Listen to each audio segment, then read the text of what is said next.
Well, obviously a tough loss, and throughout the game we did many good things, but the third quarter is what got us. We built up, I think, a 10 or 12 point lead in the third, and we had a couple of really big defensive mistakes that just turned a couple of their shooters open for wide open threes, and the momentum turned there, and we were never able to really capture it back. Now, down the stretch of the fourth, where the deficit got to 5 or 6 or whatever it was, our guys did a great job hanging in, keeping their composure, made a couple of really difficult, important shots. Holiday hit one, Duarte hit one, gave ourselves a chance, and then we just had a couple other, mistakes defensively that you can't have in the overtime, and it cost us. Rick, when evaluating late game execution, how do you differentiate between areas of improvement which you would have perhaps liked to see, and then also individual moments of greatness from a player like James? Yeah, I'm not going to get into the exact things that happened and the exact mistake and who made them and all that kind of stuff. That's not, that's not what we're about. We're not about airing out, dirty laundry and pointing fingers and all that kind of stuff. James is a great player. He got hot. We needed to do a couple of things to limit touches in the overtime. We did not, and so we paid a price. Simple as that. You started Duarte game 1 of the season. You've clearly been confident in him, but what does it say about him that you're willing to go to him in these late game scenarios and he's able to hit the shot that he did tonight? Well, he's unafraid. He has rise up ability and skill, and he shoots with a lot of range. But unfortunately, he ended up with the ball in too many late clock situations. And that was, because we didn't have the pace and ball movement that we needed to have, that we had in the Chicago game, we had in the New Orleans game. So, unfortunate, very disappointing. When LeBron is making step-back 30-footers, are those shots you just have to live with, as opposed to maybe him attacking the basket or things like that? No, listen, we needed to get the ball out of his hands at that stage. One time we did, but we didn't deny it back. He got it back and made a shot, another shot. So, it's look, superstar players really put you up against it in so many different ways, and but as a team and the way we're structured, we've just got to be completely on point with every single thing that we're doing at both ends of the floor to beat a guy like that, and we didn't do it. 2 for 11 in the overtime. Was it something they were doing? Had some open looks, or I guess what do you make of just not being able to really get anything going in overtime? We had some open looks that we didn't make. We had a couple of possessions that we would have wanted to be better, but they had a couple that weren't so great either.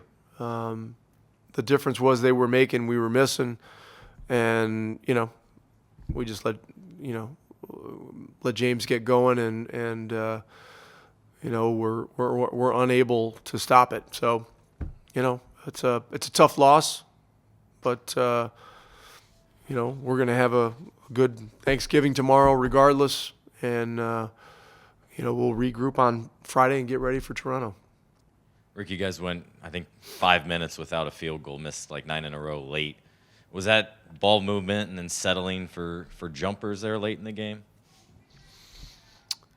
Yeah, we ended up with some difficult shots, but look, they had a very athletic switching team out there, and if you're not getting stops and getting out in space and attacking the rim and those kinds of things, you're gonna have some difficult possessions against a team like that. So I haven't looked at it yet, so I don't know exactly what happened. I love the fortitude that we showed to get it to overtime. but we just couldn't hit a bull in the ass with a bass fiddle in the overtime. It's tough, and they were, James was making shots, and they had, Westbrook made a big one at one point, and so they end up winning the game. Sabonis in foul trouble, but he had double-double again, crashing the glass. I know you talked before the game about, the bigs in this game, the careers that they've had. Do you think he's overlooked when it comes to bigs in this league and how productive he is, even on a night like tonight where things didn't go his way? What, are you trying to lighten me up for about $35,000 here? With the league on officiating? Is that what you're doing? I mean, I'm not in that mood. I'm in the mood, but I'm not, I've learned enough lessons about that. Look, Sabonis is a hell of a player. 2-time All-Star. Hey, we've got two big guys. The big question coming into the season, could these guys play together? They're actually a pretty significant plus on the floor together. So they're working hard at it. We've worked hard at it as a team. These guys respect one another. They complement each other in many ways. And so, hey, Sabonis is a hell of a player. I knew that before I even showed up here for the third time, And Turner's the best on the planet at protecting the rim. And my hope is that, he'll get some more recognition for that this year. The last 5 games headed into this game, we really had started to pick up some defensive traction, even though we had lost some close games on the road. And, tonight, giving up 124, we took a bit of a step back, but, we'll be undeterred. We'll keep plugging away at it. Malcolm, how would you balance the late game execution that you guys had with some individual moments of greatness from LeBron James as well? I thought for the most part we forced him into shots that we wanted him to take. He's one of the greatest players of all time. He's been in that situation 1,000 times, so he's not going to be he's not going to shy from the moment. And I think that's what we experienced tonight. He made some tough shots.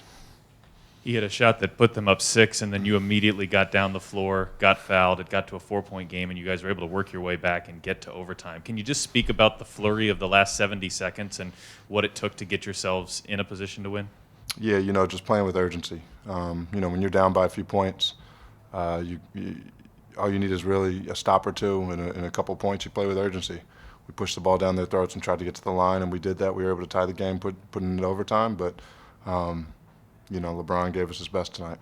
Chris Duarte's had some big moments already early in his career. What were your thoughts on the shot that he hit late in regulation tonight?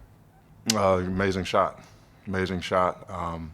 Chris is confident, and he's confident of his ability, and it shows on the court. It shows by the shots he takes and makes, and we need his shot-making ability. He was great tonight. Malcolm, on that play, was that like a design from I've seen a lot of players do where you go baseline, he drags to the corner? Yeah, no, it wasn't a hammer. The play was actually designed for Justin Holiday. I was supposed to come off the step up, Domas was slipping out, and then going to get Justin on the backside. The problem is they switched everything, so Justin wasn't open. So I then had to go one-on-one and try to create, and I got caught in the air, and Chris was open in the corner just for a second, and then he made a tough shot. And then to kind of piggyback off of what you've talked about, in overtime, why do you think it was so difficult to get points and maybe get a few stops there as well? I think they switched a lot. They upped their defense, their intensity, their ball pressure. I thought we played a little too slow. I think we're best when we play fast. I thought we played a little too slow. They were able to get set and get stops. Scott, go ahead. Kind of to that point, do you feel like, especially late in regulation, you guys went like 5 minutes without a shot late. Do you feel like all of what you just said and then led to kind of settling, missing, and then also missing some bunnies underneath? Yeah, definitely missed some bunnies, had a few turnovers. But that doesn't, those plays don't happen if you're playing fast and playing in rhythm. And I thought we just played a little too slow, and the game got away from us.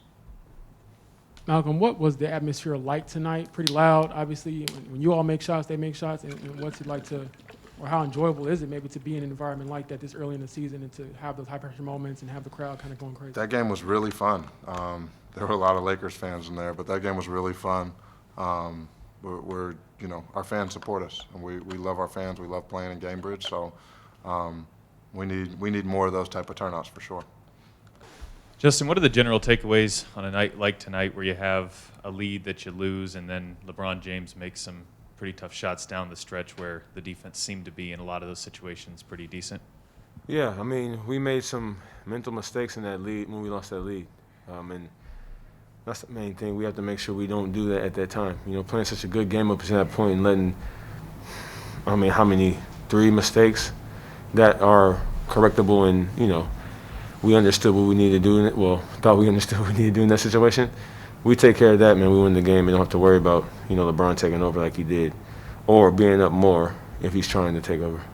It seemed like you guys were having a lot of success when you were pushing the pace. How much was maybe an inability to get to that level down the stretch a factor in how this one finished? Yeah, well, at the end of the game, that's what happens, though, right? The game does slow down, becomes more bogged down, and everybody's locking in a little more, and we have to find ways to put the ball in the basket, even find ways to be able to run at times as well. But a lot of those times, especially at the end, Braun was making shots, so we're taking out of bounds. So we're getting stops. We have a better chance to run, but towards the end of the game, man, it always slows down a little bit. Justin, from your vantage point, can you just take us through the Chris? You had a big 3, but then Chris had the huge 3 to send it to overtime. Can you take us through what you saw in that play? I saw him get fouled. So when he went to shoot it, I saw him get hit on the arm. I said, okay, cool, he got fouled. So I was like, we're good. And he made it. I was like, oh, but nothing went in. But he made a big shot, made a big play. And, again, at the end of the game, a lot of times refs, don't make the calls or, keep the whistle and let the game play out. So it is what it is. But I promise you that's the initial thing I thought. I was like, okay, cool, he got hit on his arm. We're good. We're going to shoot free throws. And he made it. I'm like, oh. And then, it wasn't a call. And it's like, well, we're going to overtime, so now we have a chance to win. And then you talked, I believe after the Bulls game, about switching roles with him, talking to him, kind of mentoring him. What does it say about him to make that type of shot and kind of accept the challenge? He missed something in overtime, but it wasn't like he was afraid of the moment. Yeah, that's what Chris brings to our team, man. And that's what makes him him. And regardless if I talk to him or not, man, Chris was going to come out and play that way and not be afraid. The kid's from the DR. Even though many people from there, they're not afraid of much of anything, And he represents his country in that way, for sure, when he comes out here and plays the way he does. And, there's a reason why he's here, man. There's a reason why he was drafted where he was and the reason why he's so important to our team. Scott, go ahead. Do you feel like you guys kind of missed an opportunity there late in the game where the ball got stagnant and had a chance to kind of build on your lead, but instead they went on like a 23-9 run? Yeah, the place where I feel like we we had that chances again when we lost a 10-point lead at the end of the third. That was like our, we were in a comfortable spot. You can't ever say comfortable, but in a good spot to where if we were to continue to play like we were playing all game, eliminating those little mistakes. And it shows, though, no one's going to be perfect. There's going to be times you're going to make mistakes like that. And, we're playing against a really good team. So sometimes that it doesn't go the way you wanted. And besides the fact, though, I think we still fought, man. I know it doesn't matter because you lost, but we really, really fought and tried to win that game. And, I'm proud of the guys. Just one more quick one. I asked Brogdon this, but how would you describe the atmosphere tonight when each team is taking haymaker shots and no matter who scores, the crowd is kind of going crazy? It felt like, even though it's early, in the season, a playoff type of atmosphere. Mm-hmm. Yeah, it was a lot of fun. It was a lot of fun. The thing is, I actually like playing on the road. So hearing that, I like playing in both places, but for some reason, I always just like having people against me. And so hearing the crowd with you is okay, cool. This is dope. Making big plays, and then hear it coming back.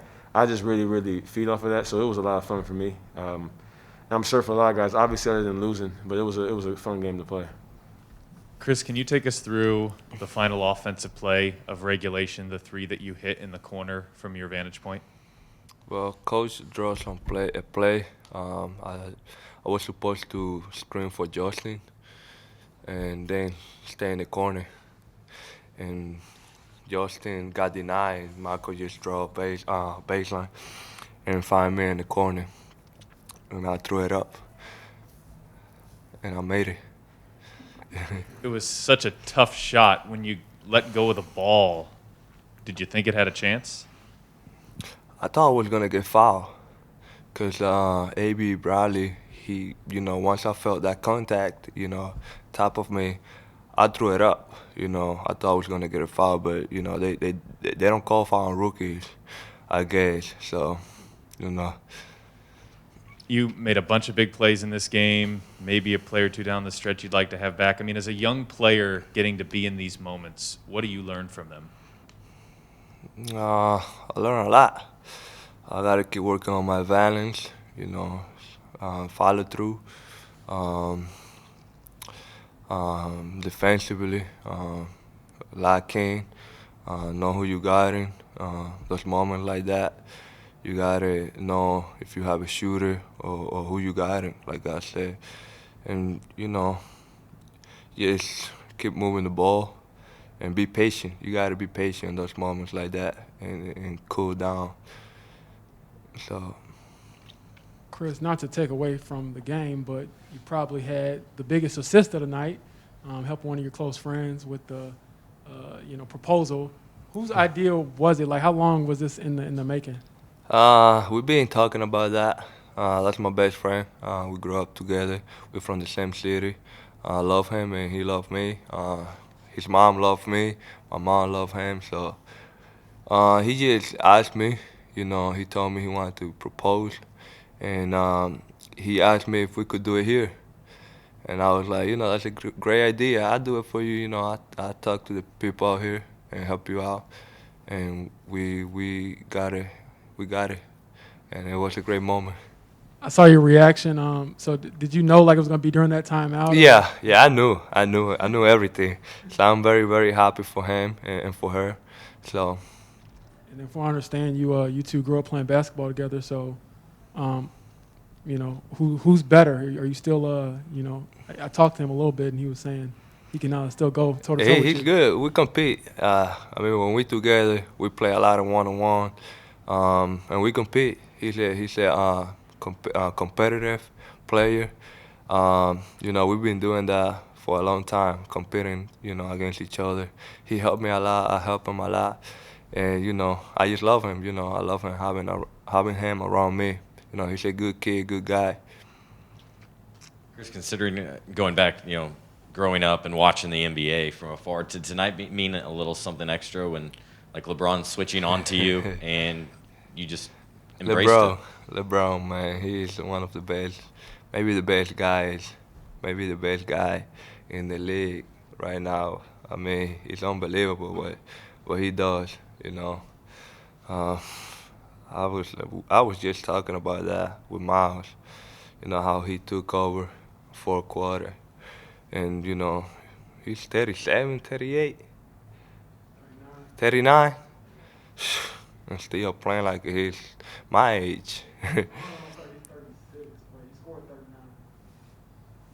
He's 36 years old and still playing like my age. So that's unbelievable. That's crazy. Do you guys have any back and forth verbally talking at all? I don't talk. Even just like, hey, what's up, rookie?